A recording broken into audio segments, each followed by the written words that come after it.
आपने स्वर्गीय विद्याचरण शुक्ल जी का नाम दिया, स्वर्गीय अजीत जोगी जी का नाम दिया। सांसद के तौर पर रहे हैं, कितना विकास देखती हैं आप? वर्तमान में सांसद हैं, लेकिन जितनी कैपेसिटी, जितनी क्षमता उन कद्दावर नेताओं में थी, उस हिसाब से कभी भी निचले स्तर तक जाके उन्होंने समझने का प्रयास नहीं किया। उन्होंने विकास के बारे में लोग आपने विद्या नवागढ़ का जिक्र किया। हाल ही में जनक ध्रुव जी के साथ हमारा इंटरव्यू हुआ, उन्होंने कहा कि हम काम करना चाहते हैं, लेकिन विपक्ष शायद सरकार की है जो हमको कार्य करने से रोक रही है। क्या पार्टी के साथ ऐसा मतभेद कितना उचित है? कभी भी भारतीय जनता पार्टी की सरकार कभी ऐसा मतभेद करती नहीं है।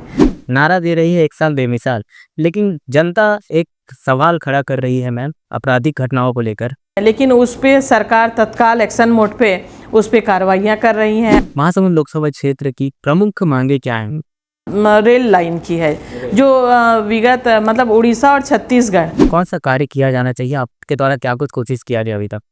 जो प्रमुख बड़ी मांगे हैं उसके लिए मैंने अपना काम करना प्रारंभ किया है और निश्चित रूप से आने वाले 5 साल के अंदर हमको इसमें सफलता मिलेगी और हमारा ये काम पूरा होगा।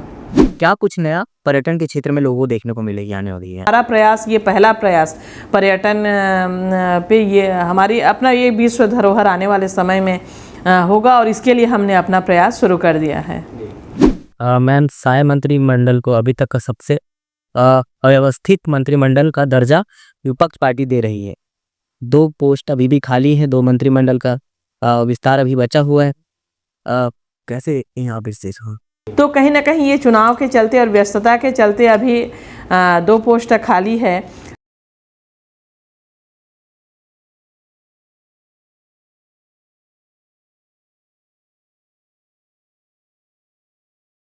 भारत के लोकतांत्रिक मंच में एक सशक्त महिला के रूप में अपनी पहचान बनाने वाली रूप कुमारी चौधरी जी, जिन्होंने अपनी दूरदर्शिता से क्षेत्र के विकास में एक अहम भूमिका निभाई है।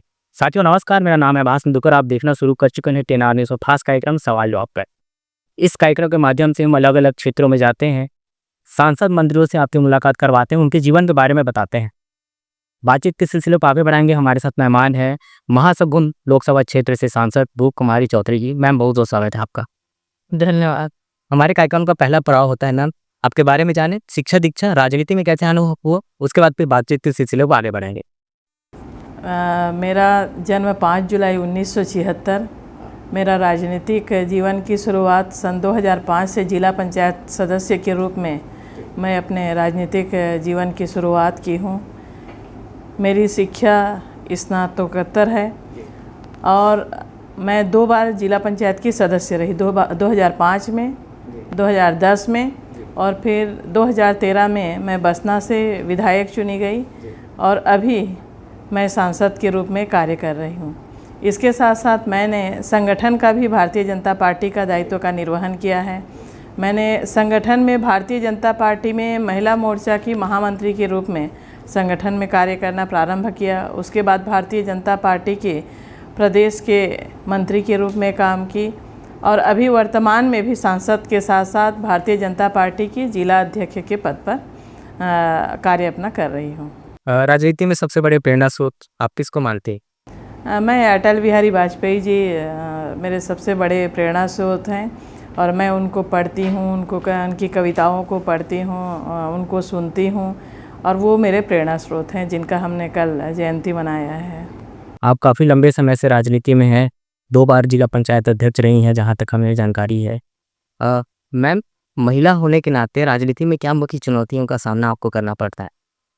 महिला होने के नाते पुरुषों की अपेक्षा मैंने जो अनुभव किया है, महिलाओं को बहुत सारी चुनौतियों का सामना करना पड़ता है, क्योंकि महिलाएं घर से बाहर निकल के जितने भी अपने दायित्व का निर्वहन करें, उनको अपनी घर की जिम्मेदारी जो रहती है वो भी पूरी करनी पड़ती है, बाहर को भी देखना पड़ता है। लेकिन उसके बाद भी मैंने ये देखा है कि पूरी शिद्दत के साथ जो भी दायित्व मिले उसको महिलाएं बखूबी निभाती हैं। और आज हमारे लिए बहुत ही अच्छा है कि हमारे देश के यशस्वी प्रधानमंत्री मोदी जी के प्रधानमंत्री बनने के बाद जो हम देख रहे हैं देश में परिवर्तन, महिलाओं के प्रति जो महिलाओं का जो आत्मनिर्भर होना, स्वावलंबी बनना और जिस तरह से महिलाओं को आगे बढ़ने का जो अवसर मिल रहा है, आप एक बार उनको अवसर दे के देखिए, निश्चित रूप से वो कोई भी कार्य क्षेत्र हो उसमें वो पूरी शिद्दत के साथ करती हैं और उसको अंजाम तक पहुंचाती हैं।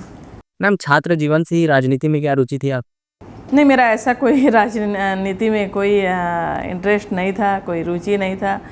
और छात्र जीवन बोलने से मेरी तो शादी से पहले मेरी शिक्षा मात्र 10वीं तक थी। मैंने 10वीं तक की पढ़ाई की थी। उसके बाद विधायक बनने के बाद 2013 के बाद मैंने 12th का ओपन एग्ज़ाम दिया। फिर उसके बाद अभी 2018 में जब मेरे को विधानसभा का टिकट नहीं मिला तो मुझे लगा कि अभी मेरे पास काम थोड़ा मतलब फ्री हूँ घर के कामकाज के साथ, तो क्यों ना ये समय का सदुपयोग किया जाए। और मैंने फिर पढ़ाई की शुरुआत की, कॉलेज में एडमिशन लिया और मैं इन 5 सालों में स्नातक और स्नातकोत्तर को उत्तीर्ण किया। भारतीय जनता पार्टी क्यों? आपके पास तो और बहुत सारी राजनीति। नहीं, भारतीय जनता पार्टी से लगाव इसलिए है क्योंकि भारतीय जनता पार्टी एक ऐसी पार्टी है जो कभी भी व्यक्तिगत या अपना स्वार्थ को लेकर कभी काम नहीं करती। एक राष्ट्र के लिए, एक समाज के लिए, एक देश के लिए जिस तरह से भारतीय जनता पार्टी सोचती है, वसुधैव कुटुंबकम की जो हमारी सोच है उसको लेकर के हम आगे बढ़ते हैं। तो इसलिए अपना एक जो सबका सोच देख के मैंने जो देखा, मैंने जो समझा, तो मुझे भारतीय जनता पार्टी को ही चुनना मैंने पसंद किया। और अपने लिए तो सारे लोग जीते हैं, अगर अवसर मिले तो कुछ समाज के लिए करें, कुछ देश के लिए करें, कुछ अपने क्षेत्र के लिए करें, तो बस इसलिए भारतीय जनता पार्टी को चुना। मैम आपने कद्दावर नेता ताम्रध्वज साहू जी को करीबन 1,40,000 वोट के अंतर से आपने हराया है। कितनी बड़ी चुनौतियाँ रही आप? देखिए, चुनाव में तो चुनौतियाँ रहती ही हैं और हमने उन चुनौतियों को सहर्ष स्वीकार किया। हमने किसी भी चीज़ को इजीली लिया नहीं, क्योंकि मैदान में सब अपनी अपनी ताकत, अपनी अपनी क्षमता के अनुसार चुनाव में उतरते हैं। लेकिन मेरा जो जीत का अंतर था, महासमुंद लोकसभा में एक सबसे बड़ा अंतर था। 1,45,000 जीत का अंतर एक बहुत बड़ा अंतर था। जबकि आपको भी पता है कि वहाँ पे बहुत बड़े बड़े कद्दावर नेता वहाँ से सांसद रहे, चाहे वो विद्याचरण शुक्ल जी हों, चाहे अजीत जोगी जी हों। और हमारे भारतीय जनता पार्टी से, जैसे कि आप सबको पता है कि लगातार 4 बार से 5 बार से हमारे साहू समाज से सांसद बनते रहे। तो लोगों ने ये मिथक फैलाने का कोशिश किया कि नहीं, यहाँ पे सिर्फ साहू ही चुनाव में जीतेंगे, अन्य कास्ट के लोग नहीं जीत पाएंगे। लेकिन हमारे साहू समाज के ही भाइयों ने, हमारे सामाजिक बंधुओं ने, हमारी बहनों ने जितना बढ़ चढ़कर भारतीय जनता पार्टी को वोट किया, क्योंकि वो समझते हैं कि अगर देश के हित के बात करें तो भारतीय जनता पार्टी ही देश के और समाज के हित के लिए ज़रूरी है। और आप जहाँ जहाँ पे साहू बाहुल्य इलाका है, चाहे वो राजिम की बात करें, कुरुद की बात करें, धमतरी की बात करें, चाहे कल्लारी की बात करें, सभी जगह हमने बहुत अधिक, मतलब आज तक इतना अंतर से नहीं जीते थे, बहुत अधिक वोटों से हमने जीता। और साहू समाज के ही सब ने ये तय कर दिया, क्योंकि हमारे अधिकांश मतलब 75-80% लोग जो हैं हमारे साहू समाज के भारतीय जनता पार्टी के ही पक्षधर हैं, वोट करते हैं। और उन्होंने अभी भी मुझे अपना भरपूर आशीर्वाद दिया। और इसलिए ऐसा एक पहली बार ये भी हुआ कि आपने देखा पूरे 8 विधानसभा में हमने लोकसभा में पहली बार पूरे 8 के 8 विधानसभा में भारतीय जनता पार्टी को जीत मिली। एक में तो कांग्रेस आ गई, क्या कहना लगता है आपको पूर्व लोकसभा से घट? वहाँ रही होंगी कुछ कमियां, जो भी हो परिस्थिति रही होगी जिसके कारण है एक जगह बस। नहीं तो आपने देखा है कि इससे पहले भी 10 सीटें भारतीय जनता पार्टी के पक्ष में आई हैं और अभी भी 10 सीटें आई। आपने स्वर्गीय विद्याचरण शुक्ल जी का नाम दिया, स्वर्गीय अजीत जोगी जी का नाम दिया, सांसद के तौर पर रहे हैं। कितना विकास देखती हैं आप? वर्तमान में सांसद हैं, इस विधानसभा क्षेत्र का कितना विकास हो पाया है आप? देखिए, जो भी आता है अपने अपने हिसाब से करने की कोशिश करते हैं, लेकिन जितनी कैपेसिटी, जितनी क्षमता उन कद्दावर नेताओं में थी, उस हिसाब से कभी भी निचले स्तर तक जाके उन्होंने समझने का प्रयास नहीं किया। उन्होंने विकास के बारे में नहीं किया। और विकास आज भी कहीं ना कहीं जितना होना चाहिए वो दिखता नहीं है। जैसे कि अगर हम बिंद्रा नवागढ़ की बात करें तो ठीक है, थोड़ा दूरस्थ अंचल है, लेकिन हमें ऐसी जगहों का विकास करना चाहिए। और आज आप खुद ये कई जगहों पे आपने सुना होगा, कांग्रेसियों के नेताओं के उनके उद्बोधन में आपने सुना होगा कि उनके शासन में ये कहा जाता था कि हम दिल्ली से 1 रुपये भेजते हैं तो नीचे तक 15 पैसे पहुँचते हैं। तो ये उनका अपने खुद का कथन है।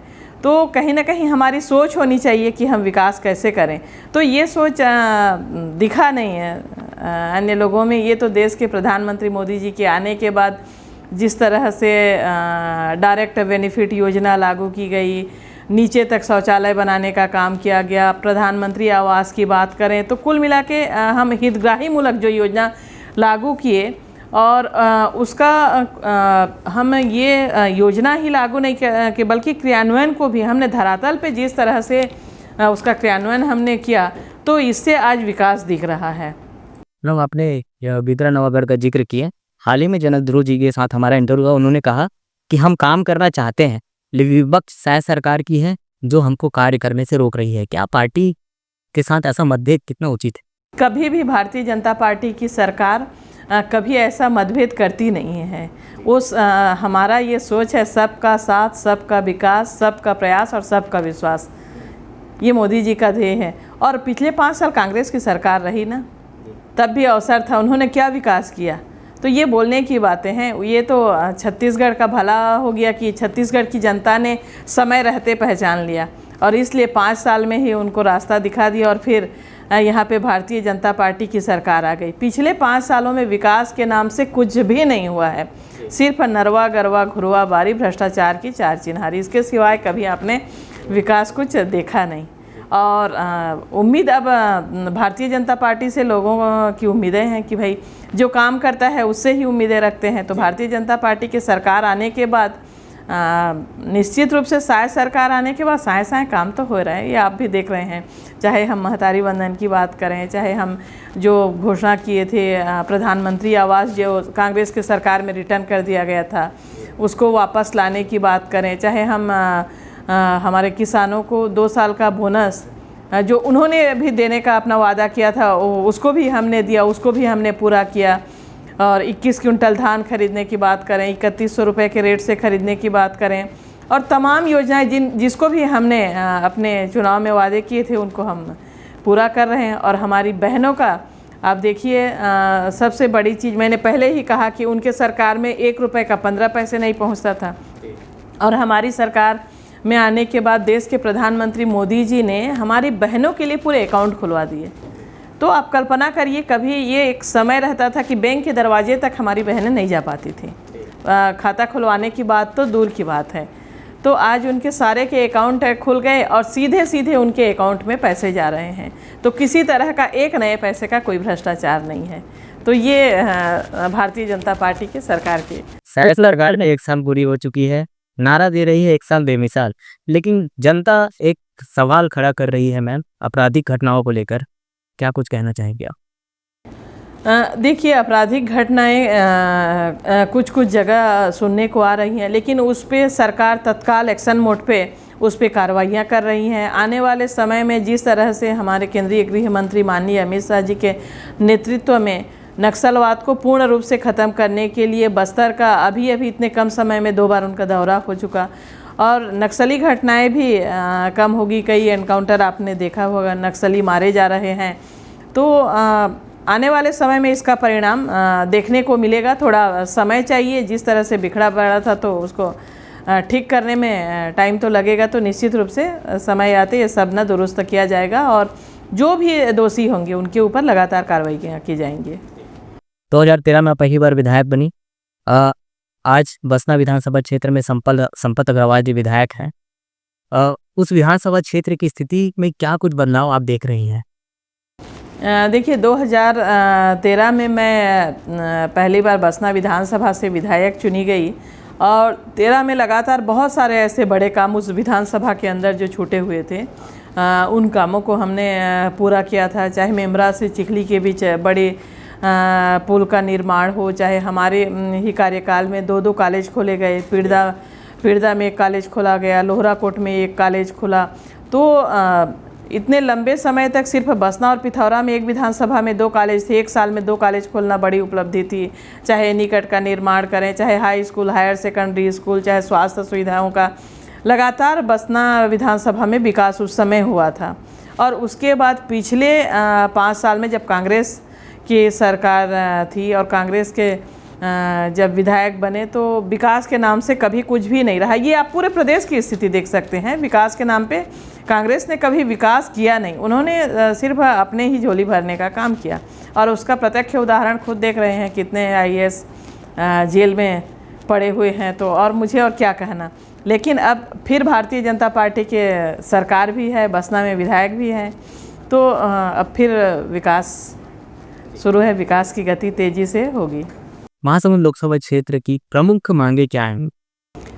महासमुंद लोकसभा की जो सबसे प्रमुख मुद्दा है यहाँ रेल लाइन की है, जो विगत मतलब उड़ीसा और छत्तीसगढ़ दोनों जगह से, ये आपका रायपुर से लेकर के बड़गढ़ तक रेलवे लाइन की मांग ना विगत 30 वर्षों से लगातार की जा रही है। तो ये एक बड़ी मांग है।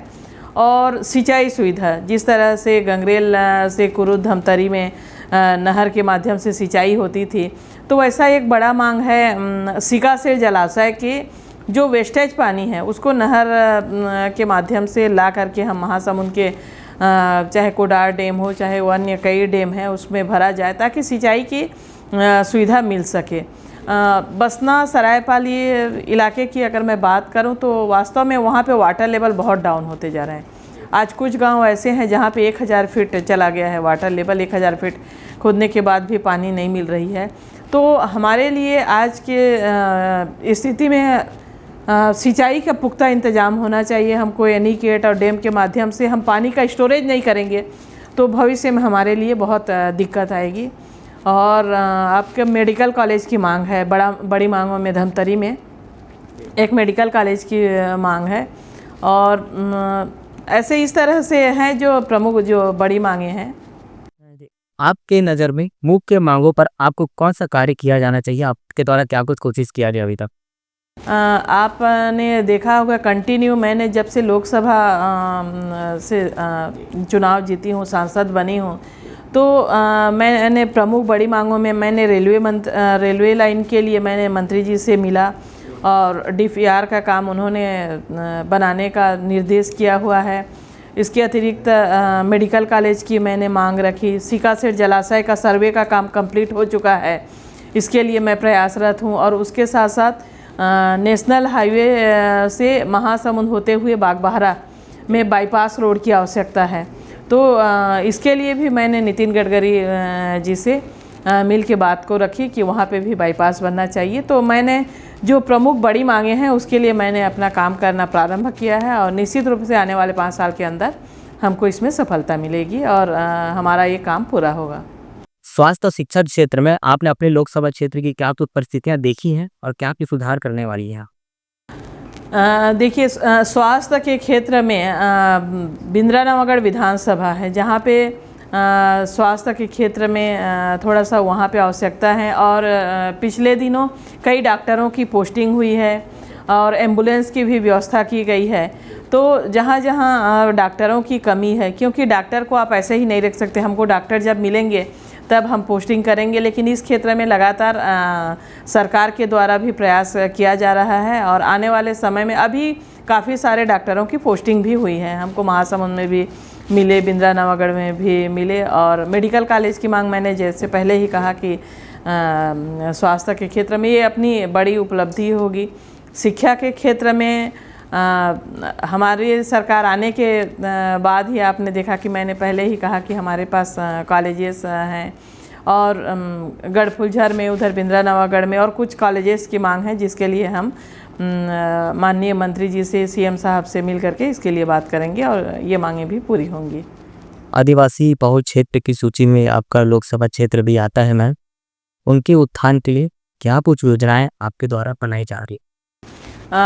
ये आपने बहुत अच्छा सवाल किया। वास्तव में ये भारतीय जनता पार्टी की सरकार आने के बाद ही आपने देखा, जो हमारे कमार जनजाति हैं, भुजिया जनजाति हैं, जो सपेरा जनजाति बोलते हैं, उन तक भी वो मूलभूत सुविधाओं से बहुत दूर तक वंचित थे। तो आज देश के प्रधानमंत्री मोदी जी के आने के बाद लगातार उन तक भी उनको भी जीने का अधिकार है, उनको भी हमारी साधन संसाधन के उपयोग करने का अधिकार है। तो इसलिए उन्होंने उनकी आवास की बात करें, चाहे उनके लिए पहुंच मार्ग उनके बस्तियों तक, जो छोटे बस्तियों में, दूरस्थ बस्तियों में रहते हैं, उनको उनके शौचालय की बात करें, उनके राशन कार्ड की बात करें, उनको गैस सिलेंडर की बात करें, तो जो तमाम उसके आयुष्मान कार्ड बनाने की बात करें, तो तमाम जो मूलभूत सुविधाएं हैं उन तक पहुँचे।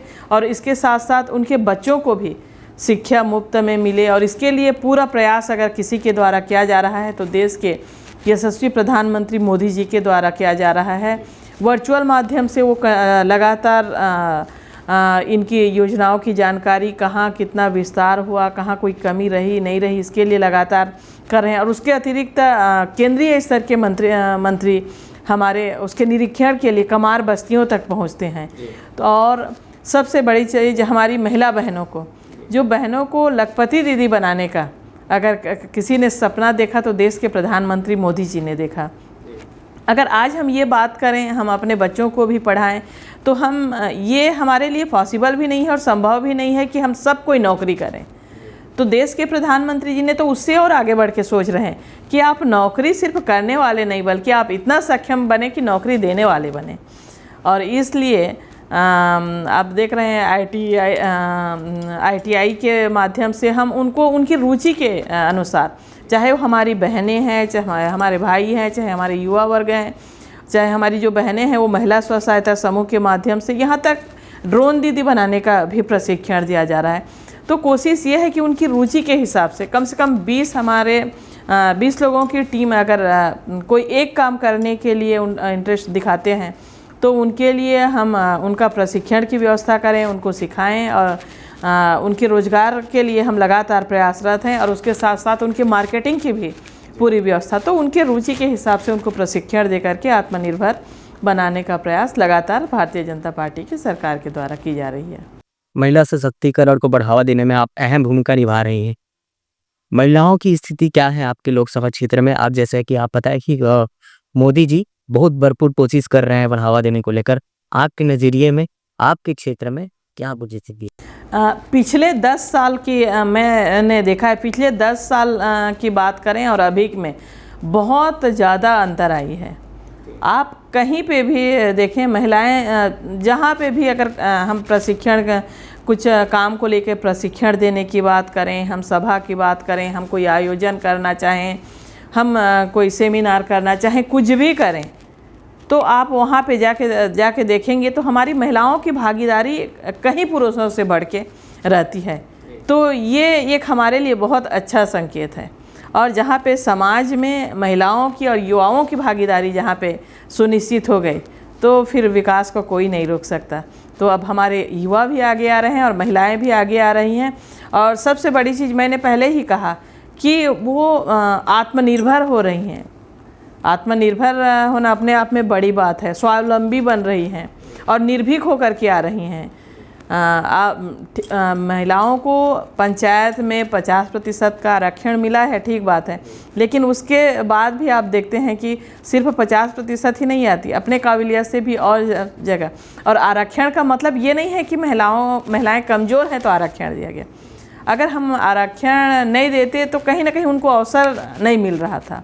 तो एक उनको अवसर प्रदान करना है। अगर आप अवसर उनको प्रदान करें तो हर क्षेत्र में वो बेहतर काम करती हैं। और इसलिए आप जहाँ पे भी आप जहाँ 50% बोल रहे हैं वहाँ पे 55-60% तक आ रही हैं महिलाएं। तो ये उनकी अपनी कैपेसिटी है। हम एक बार अवसर प्रदान करके देखें महिलाएं हर क्षेत्र में काम करने के लिए। और ये सबसे बड़ी चीज़ उनकी आत्मनिर्भरता, उनका अपना स्वाभिमान, स्वावलंबी होने की जो ललक है महिलाओं को, तो ये देश के प्रधानमंत्री मोदी जी के आने के बाद उसमें मैंने बहुत अधिक देखा है। उनमें जो आत्मविश्वास बढ़ा है वो अपने आप में बड़ी चीज़ है। आपने महिलाओं की बात की। मैम, जब कांग्रेस सरकार आरोप लगा रही है कि वर्तमान में शायद सरकार महिलाओं को नज़रअंदाज करती है, इसका उदाहरण सबसे पहले पद्म विभूषण तीजन बाई से जोड़ा जा रहा है।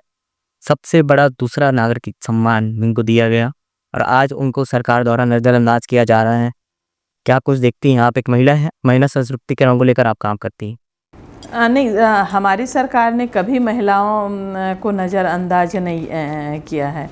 और इसका सबसे बड़ा उदाहरण आप देख रहे हैं कि हमारी जो राष्ट्रपति आदिवासी समाज से आती हैं, राष्ट्रपति द्रौपदी मुर्मू आदिवासी समाज से हैं। महिलाओं के सम्मान के लिए इतना महतारी वंदन ये योजना चलाई गई। ऐसा कौन सा सरकार था छत्तीसगढ़ में ही, हमारी भारतीय जनता पार्टी के सरकार आने के बाद, केंद्र में भाजपा के सरकार होने के बाद, अगर आवास की बात करें, जो ग्रामीण इलाकों में आवास की बात करें तो महिलाओं के नाम से आवास हैं, राशन कार्ड महिलाओं के नाम से हैं, शौचालय महिलाओं के नाम से बन रहा है, महतारी वंदन महिलाओं को मिल रहा है। तो महिलाओं को जितना सम्मान भाजपा ने दिया उतना सम्मान कभी इन्होंने कभी देने की कोशिश की या दी? तो भारतीय जनता पार्टी ने ही महिलाओं को सम्मान दिया। फिर लोकसभा क्षेत्र की बातों पर आते हैं मैम। आने वाले समय के लिए क्या कुछ प्रोजेक्ट आपके क्षेत्र में लाया जा सकता है विकास कार्य को लेकर? मैंने जो 2-4 बड़ी मांगे जो क्षेत्र की जनता का है, मैंने उसको आपको बताया कि वो रेलवे लाइन की बात है, बाईपास निर्माण की बात है आपके महासमुंद बागबाहरा वाला, और फिर उसके अतिरिक्त मेडिकल कॉलेज की मांग है। और हम सर्वे करा के कि यहाँ पे हम किस चीज़ का हम प्रशिक्षण दिला के हम किस चीज़ के लिए हम आगे बढ़ा सकते हैं, इसका हमको एक सर्वे करवाने की आवश्यकता है। कुछ जगह हमको फूड प्रोसेसिंग की भी मांग आ रही है, कहीं पे कोल्ड स्टोरेज की मांग आ रही है। तो ऐसी तमाम चीज़ें जो है, जो बड़ी योजना है उसको हम केंद्र से के सरकार से लेके हम यहाँ पे अपने लोकसभा में योजना लाएंगे। और कुछ हमारे भारतीय जनता पार्टी की प्रदेश की यशस्वी मुख्यमंत्री माननीय विष्णुदेव साय जी भी कर रहे हैं। तो निश्चित रूप से क्षेत्र की जनता की विकास होगा, क्षेत्र का विकास होगा, डेवलपमेंट को लेके काम होगा, और सारी हितग्राही मूलक योजनाएं लोगों तक पहुंच रही हैं। आज घर घर तक जो नल जल योजना जो थी, घर तक पानी पहुंचाने की, ये अपने आप में बड़ी योजना थी। आप कल्पना करिए कि आज ग्रामीण इलाकों की जो महिलाएं हैं वो कभी कल्पना नहीं की थी कि हमको सिलेंडर गैस में हमको खाना बनाने को कभी मिलेगा, कभी हमारे अपने नाम से आवास होगा, कभी हमारे घर तक नल से पानी आएगा। लेकिन पिछले सरकार ने इसको पूरा भ्रष्टाचार का भेंट चढ़ा दिया, नल जल योजना का पूरा पलीता कर दिया। तो आने अभी इसकी कंटिन्यू जहाँ जहाँ पे इस तरह से भ्रष्टाचार हुए हैं, इसके लिए जांच भी करवाई जा रही है, उनके ऊपर कार्रवाई भी की जाएगी। और जो सरकार की योजनाएं हैं उसमें कोई भी किसी भी तरह का भ्रष्टाचार अगर कोई करता है तो निश्चित रूप से बख्शा नहीं जाएगा। तो इसलिए पिछले सरकार ने जिस तरह से नल जल योजना का पलीता किया था, हमारी सरकार उसमें लगातार उसकी जाँच करवा के कार्रवाई कर रही है। 2026 का नक्सल मुक्त छत्तीसगढ़ का एजेंडा आपकी पार्टी प्रचार कर रही है। हम केंद्र की बात करें तो अमित शाह जी भी यही कह रहे हैं। आपको लगता है यह संभव है? बिल्कुल संभव है। आप कभी सोचे थे कि जम्मू कश्मीर से 370 हट जाएगा? कभी हम सोचे थे कि राम मंदिर का निर्माण हो पाएगा? आप कल्पना करिए, जब उस समय हम राम मंदिर की बात करते थे तो हमारा हंसी उड़ाया जाता था, मंदिर वहीं बनाएंगे पर तारीख नहीं बताएंगे। तो तारीख भी बताए, मंदिर भी बनाए, और आज हम सब के लिए आस्था का केंद्र भगवान श्री रामचंद्र जी विराजित हो गए। 370 हट गया। आज पूरे देश में हमारा एक राष्ट्र, जो हमारे डॉक्टर श्यामा प्रसाद मुखर्जी जी ने जो कहा था कि 2 निशान 2 विधान नहीं चलेगा, और उसको निश्चित रूप से एक देश में ये सब नहीं चलेगा। और 370 हटा, राम मंदिर बना। और तो ये नक्सली वाले बात आप देख रहे हैं, सरगुजा से भारतीय जनता पार्टी की सरकार थी, तब सरगुजा से भी नक्सलवाद पूरी तरह से ख़त्म हुआ था। और 2026 के पहले ही हमको पूरा विश्वास है कि बस्तर से भी नक्सल पूर्ण रूप से खत्म हो जाएगा। पूर्व सांसद चुन्नीलाल साहू जी का टिकट काटकर आपको दिया गया, क्या कुछ करना लगता है? देखिए, सब में योग्यता रहती है, और भारतीय जनता पार्टी ने समय समय पर इस तरह से सभी लोगों को अवसर दिया है। तो और ये भारतीय जनता पार्टी में ही संभव है। पिछले समय भी आपने देखा था कि राज्यपाल रहे माननीय रमेश बैस जी, जो कंटिन्यू 7-8 बार से सांसद थे, उनका भी टिकट काटा गया। तो टिकट काटा गया लेकिन वो राज्यपाल बने। तो सभी को अवसर देती है, और इसलिए भारतीय जनता पार्टी में ही ये के लिए कहा जाता है कि जो भी कुछ संभव हो सकता है भारतीय जनता पार्टी में ही। तो आने वाले समय में सबको अलग अलग दायित्व दिया जाता है और अलग अलग दायित्व का भारतीय जनता पार्टी में हम निर्वहन करते हैं। और भारतीय जनता पार्टी के कार्यकर्ता अपने पार्टी के दिशा निर्देश का अक्षरशः पालन करता है। कब कहाँ किसको कहाँ क्या दायित्व दिया जा रहा है ये मायने नहीं रखता। मायने ये रखता है कि हमको जो भी दायित्व दिया जा रहा है हम उसकी पूरी निष्ठा के साथ हम उस काम में लगे हैं, उस कार्य को कर रहे हैं। और ये भारतीय जनता पार्टी के सारे कार्यकर्ताओं के साथ है। इसी कार्यक्रम में दोनों उप मुख्यमंत्रियों का इंटरव्यू हुआ। दोनों ने ये कहा कि 1 साल में जो हमने कार्य किया है वो कांग्रेस ने 5 साल में नहीं किया। आपको लगता है? देख निश्चित रूप से लगता है, और इसका जवाब तो जनता ने दे दिया। अगर वो अच्छा काम करते रहते तो हमको हंसी उड़ाते थे उस समय कि भारतीय जनता पार्टी 15 सीट में सिमट गई, 15 सीट में सिमट गई। ठीक है, हम 15 सीट में सिमट गए थे, लेकिन जनता को तुरंत उसका एहसास हुआ, आभास हुआ कि हमारे लिए अगर कोई सोच सकता है, हमारे भला कर सकता है, हमारे इस प्रदेश का अगर विकास कोई कर सकता है तो भारतीय जनता पार्टी ही कर सकती है। और आपने देखा 2003, 2008 और 2013 से ज़्यादा सीटें अभी आई। ये जनता का विश्वास है और उन्होंने जवाब दिया कि विकास आपके राज में नहीं है, भारतीय जनता पार्टी के राज में है। मैम, आपके अनुसार सफल सांसद की परिभाषा क्या हो सकती है? मेरे हिसाब से सफल सांसद तो वही है। देखिए, सरकारें विकास करती हैं, सरकारें आती जाती रहती हैं, लेकिन हमारा एक दायित्व बनता है कि हम लोगों तक जुड़ के रहें और किसी भी व्यक्ति को बिल्कुल ये नहीं लगना चाहिए कि मैं सांसद के पास या विधायक के पास, यानी कोई भी जनप्रतिनिधि हो, उसके पास जाए तो वो डर या भय से, या मेरे को क्या जवाब मिल जाएगा या क्या बोल देंगे, मैं बोलूँ नहीं बोलूँ, ऐसे ना उनके मन में ये भावना इतना जनप्रतिनिधि को अपना वो बना के रखना चाहिए छवि कि कोई भी आए तो निर्भीक रूप से अपनी बात को खुल के उससे बता सके, बात कर सके।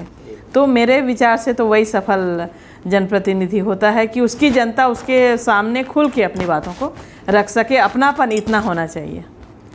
2005 में आप पहली बार जिला पंचायत सदस्य रहे हैं, आज सांसद हैं।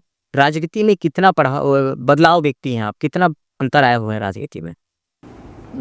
राजनीति में आज की राजनीति बहुत कठिन हो गई है।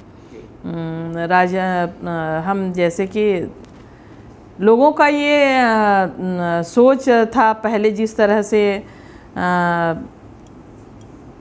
विचार था कि एक परिवार से कोई एक जने, अगर जनप्रतिनिधि एक जने बना तो कंटिन्यू उसी परिवार से आएंगे और वही बनते जाएंगे, ये कैसा भावना बन गया था।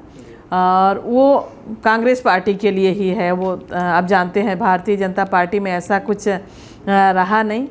और भारतीय जनता पार्टी में तो सभी लोगों को अवसर मिलता है, लेकिन अब पूरे 24 घंटे का राजनीति, क्योंकि जनता भी जागरूक हो गई है, जनता भी समझती है और हर कोई अपने क्षेत्र का, अपने एरिया का, अपने समाज का विकास करना चाहता है। तो ये अच्छी बात भी है। तो अब 24 घंटा आप अपना फील्ड में रहें, लोगों के टच में रहें, संपर्क में रहें, और छोटी से छोटी चीज़ें भी अगर होती हैं तो सीधा विधायक से, सांसद से लोग डायरेक्ट टच में रहते हैं और अपनी समस्याओं को रखते भी हैं, मांगे भी रखते हैं, और अगर कुछ आपसे कमी रह गई तो उस बात को बताते भी हैं। और पहले ये था नहीं। और सबसे बड़ी चीज़ ये भी है कि पहले ये साधन संसाधन भी नहीं थे। आज टेलीफोन है और आज आप जैसे इंटरव्यू कर रहे हैं तो उसको देखेंगे तो समझेंगे कि हाँ, हमारे क्षेत्र के लिए क्या हो सकता है, सांसद क्या प्रयास कर रही हैं, हम कर रहे हैं कि नहीं कर रहे हैं। तो निश्चित रूप से हमारी भी परीक्षा जनता लेती है, देखती है, परिणामों को देखती है। तो ये हमारे लिए अच्छी बात है। तो पहले और आज में ये अंतर है, क्योंकि टेक्नोलॉजी का काफ़ी उपयोग हो रहा है और प्रचार प्रसार जो इतना ज़्यादा होते हैं ना, तो ये अच्छी बात है, लोगों में जागरूकता आ गई है। मैम, आपके लोकसभा क्षेत्र में, लोकसभा क्षेत्र में पर्यटन की अपार संभावनाएं हैं। क्या कुछ नया पर्यटन के क्षेत्र में लोगों को देखने को मिलेगी आने वाली है? निश्चित रूप से ये आपका सिरपुर हमारा जो धरोहर है, हमने इसके लिए भी माननीय मंत्री जी से मिले कि इसको हम यूनेस्को में हम शामिल करें। इसके लिए जो भी हमारे मापदंड हैं उसको पूरा करके, तो हमारा प्रयास, ये पहला प्रयास पर्यटन पे ये हमारी अपना ये विश्व धरोहर आने वाले समय में होगा, और इसके लिए हमने अपना प्रयास शुरू कर दिया है। क्या कुछ उतार चढ़ाव आपके राजनीतिक जीवन में आपको देखने को मिली है? तो कुछ अपना अनुभव हमारे साथ समझिए। राजनीतिक जीवन में उतार चढ़ाव तो है ही, क्योंकि हम अगर किसी भी फील्ड में काम करते हैं तो कहीं ना कहीं एक जगह हमको सफलता मिलती है तो एक जगह थोड़ा कंप्रोमाइज़ करना पड़ता है। तो कभी बच्चों को भी लगता है कि माँ पूरे समाज में जितना बिजी हो जाती है, अपने राजनीतिक जीवन में बिजी हो जाती है, तो इसलिए हमको ज़्यादा समय नहीं दे पाती करके। उनकी इच्छा होती है कि कुछ ज़्यादा समय हमारे पास भी व्यतीत करें करके, लेकिन उनको ये भी फिर समझते भी हैं कि समाज के लिए काम कर रही हैं तो अच्छी बात है। तो कहीं ना कहीं परिवार में थोड़ा सा हमको समय हम कम दे पाते हैं, लेकिन हाँ, जब भी समय मिलता है तो निश्चित रूप से हम अपने बच्चों के पास, अपने परिवार के पास समय बिताने की कोशिश करते हैं। मैम, सहाय मंत्रिमंडल को अभी तक का सबसे अव्यवस्थित मंत्रिमंडल का दर्जा विपक्ष पार्टी दे रही है। 2 पोस्ट अभी भी खाली हैं, 2 मंत्रिमंडल का विस्तार अभी बचा हुआ है। कैसे यहाँ विशेष हो? उसमें से एक तो आपने देखा कि माननीय बृजमोहन अग्रवाल जी मंत्री थे और उन्होंने लोकसभा का चुनाव लड़ा, तो इसलिए एक पोस्ट खाली हुआ, 2 खाली है और लगातार चुनाव चल रहे हैं। और उसके साथ साथ हमारे संगठन के भी चुनाव हो रहे हैं, तो लगातार ये व्यस्तता अभी ये साल भर से बनी हुई है। और हम आने वाले समय में जो ये पंचायत और नगरीय निकाय चुनाव दोनों को एक साथ कराने की भी प्लानिंग हो रही है। तो कहीं ना कहीं ये चुनाव के चलते और व्यस्तता के चलते अभी 2 पोस्ट खाली है, लेकिन उनके पास, कांग्रेस वालों के पास कोई मुद्दा अब रह नहीं गया है, तो इसलिए अब कुछ तो बोलना ही है करके कुछ बोलेंगे, तो मैं कुछ नहीं कह सकती। लोकसभा क्षेत्र की जनता को आप क्या कुछ संदेश देना चाहती? लोकसभा के पूरी जनताओं से मैं यही अपील करना चाहती हूँ कि महासमुंद लोकसभा में हम विकास करेंगे। निश्चित रूप से उन जनता के आशीर्वाद से मैं लोकसभा की सांसद, पहली बार सांसद बनी हूँ, तो सब तक मैं पर्सनली रूप से नहीं पहुँच पाती हूँ, तो भी मैं उनसे यही अपील करूँगी कि आपकी अपनी जो भी बातें हैं, जो भी समस्याएं हैं, मुझसे खुल के कहें, अपनी बातों को शेयर करें। और मैं पूरी कोशिश करूँगी कि आपके उम्मीदों पर खरा उतरने की, और मुझे बहुत खुशी होगी कि सारी बातों को वो खुलकर मुझसे बात करेंगे, मुझे अपना समझेंगे और मैं उनके लिए मैं काम कर पाऊँगी। मैं पूरा समय, पूरे तन मन धन से जनता की सेवा, अपने लोकसभा की जनता की सेवा के लिए हमेशा पूरा टाइम मैं उपस्थित हूँ और तत्पर रहूँगी। धन्यवाद। हमारे साथ मौजूद थी महासमुंद लोकसभा क्षेत्र की सांसद रूप कुमारी चौधरी जी। ऐसे ही सफल राजनीतिक विशेषज्ञों एवं सांसदों से आपकी मुलाकात कराते रहेंगे। देखते रहिए TNR न्यूज़।